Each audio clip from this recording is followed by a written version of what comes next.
Grand Theft Auto San Andreas Definitive Edition. Released November of 2021. Available for all modern platforms.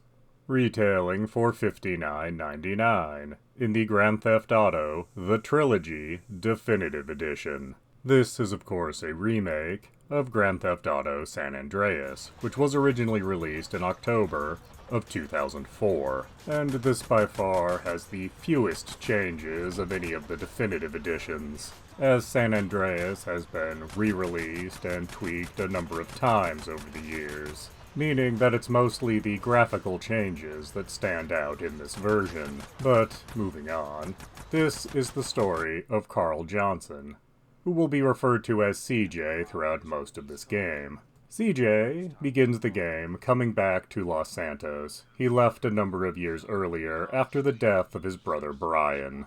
A death is also the reason for his return. His mother's death, unfortunately. CJ doesn't get any time to process any of this, as he's leaving the airport, he is picked up by Officer Tenpenny, a corrupt cop, played by Samuel L. Jackson. Seeing CJ back in town, Officer Tenpenny wants him to do a number of tasks for him. And he's going to frame CJ to force his compliance with this. And that is actually where the game begins. We find ourselves in a hostile part of Los Santos, and we need to make our way back to our dead mother's house. And here we're introduced to something new. Bicycles. They are faster than going on foot, but slower than even the slowest car. And there's a small number of missions where you will be forced to use them. Getting back to his mother's home, we're introduced to the fact that Carl was part of a gang before leaving Los Santos, the Grove Street families. While Carl was gone, things did not go well for his gang. And the first third or so of the game is mostly about Carl trying to restore the Grove Street families to their former glory. However, this comes to an end when a betrayal is revealed, and the game opens up to a much larger world. As Los Santos, while being a fairly large city for the time, is not the whole game. There are two other cities in the form of San Fierro and Las Venturas, and a great deal of open space between them. And in that open space, there are sometimes interesting things to find, but in certain missions it can be burdensome just to navigate all the open space. The three cities themselves are very distinct from one another, each being based on a real-life city and taking the aesthetics from that real-life city. Los Santos is very overtly Los Angeles, San Fierro is very overtly San Francisco, and Las Venturas is very obviously Las Vegas. Each of these cities will provide you with one free safe house, and have other safe houses dotted around them that you can buy.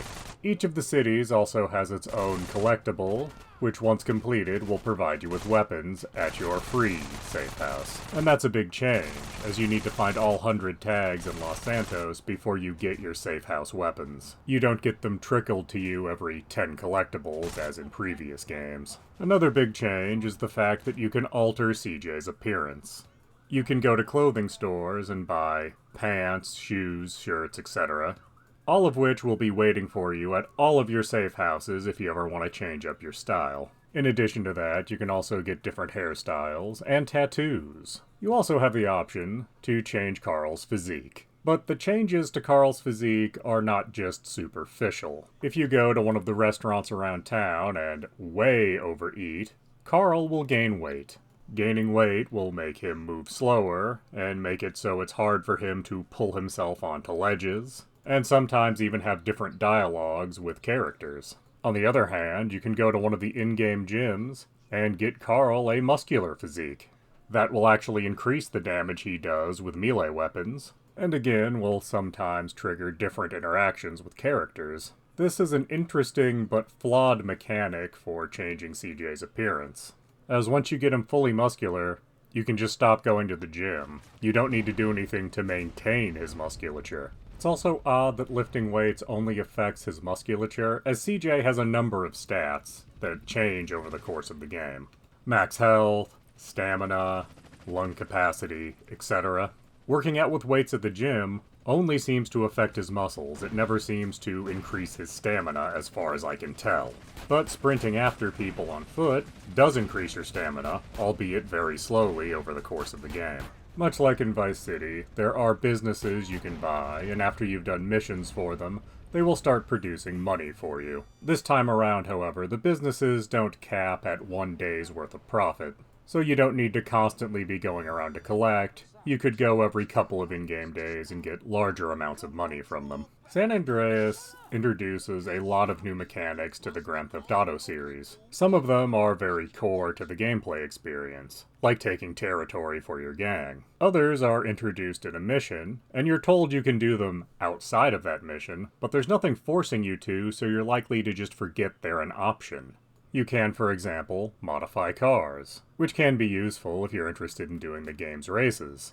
You can get a particular kind of van and go around robbing houses. But you do need a specific kind of van, and the amount of money you get doesn't really make this activity worthwhile outside of the one mission you have to complete doing this. You can find women for CJ to date, and at one point, very late in the game, you have to go on dates with a woman as part of a heist. But outside of that, there are bonuses you can get from dating and charming these women, but these bonuses are fairly small, and charming them takes a lot of time. And some of them are only interested if CJ meets very particular requirements. Another thing you can do is go to various vehicle schools dotted around the map.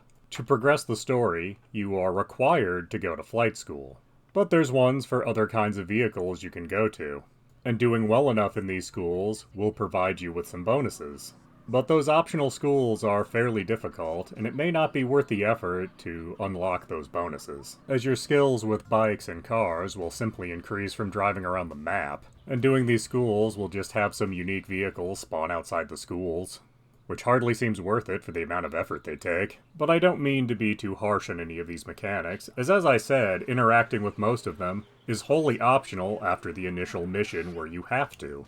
And I think most of these were here so you could almost play San Andreas as a life sim if you wanted to. I personally am not a fan of life simulation elements, but I do know there's an audience for them, and I think that's why most of these optional mechanics were here in the first place. So is Grand Theft Auto San Andreas Definitive Edition worth your time and money? Well, Grand Theft Auto San Andreas for the PlayStation 2 is often held up as one of the, if not the greatest game on that platform. And while the Definitive Edition did have a very rocky launch, it has been fixed in the years since its release. It is unfortunate that it has to be bought in a trilogy, as the trilogy still costs $60. Admittedly though, Grand Theft Auto 3, Vice City, and San Andreas are all worth playing, and are definitely all worth at least $20 to play. And it is interesting to watch how this game changes as you progress. First, you're trying to restore your old gang to a position of prominence in the city. Then after a betrayal, you're opening businesses in a different city, end up working for an unnamed government organization that will have you steal a Harrier jet. At some point, you end up stealing a jetpack for a hippie, which you can then cruise around the whole map in your jetpack. At what point exactly does San Andreas go from Gangland to Toontown? I'm not really sure. It just happens so gradually you hardly notice until you reflect back on it. So yes, San Andreas is an experience you absolutely should have, on whatever platform you prefer. Please do subscribe, comment, like, and tell your friends.